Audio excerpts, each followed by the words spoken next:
probably down the line on June 4th, if on the day that results would be coming out,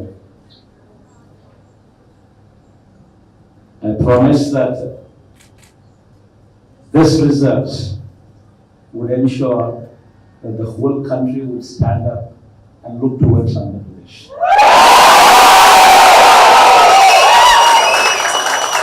In fact, when someone told me last time itself was 151, last time out of 175, 151 itself is a tall number.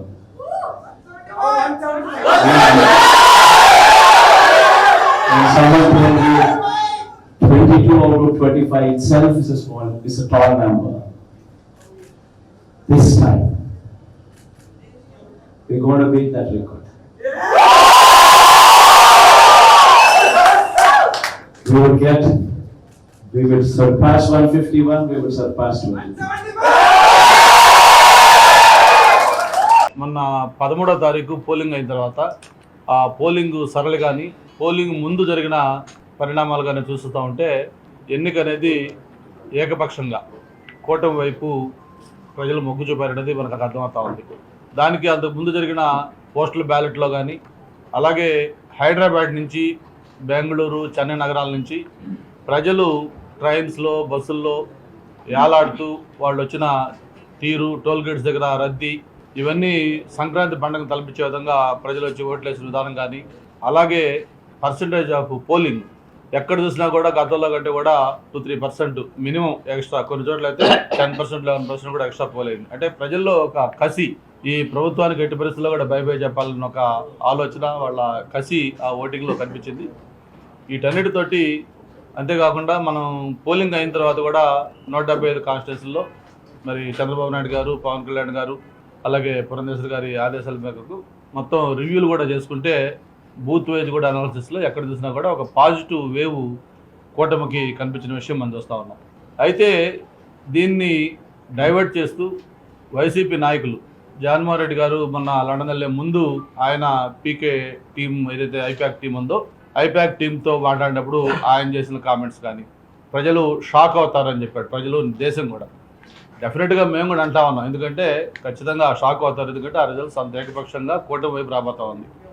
ప్రజలు, దేశంతో పాటు జగన్మోహన్ రెడ్డి కూడా గ్యారెంటీగా shock అవుతాడు. ఎందుకంటే ఆయన ఊహించిన విధంగా ఫలితాలు రాబోతూ ఉన్నాయి.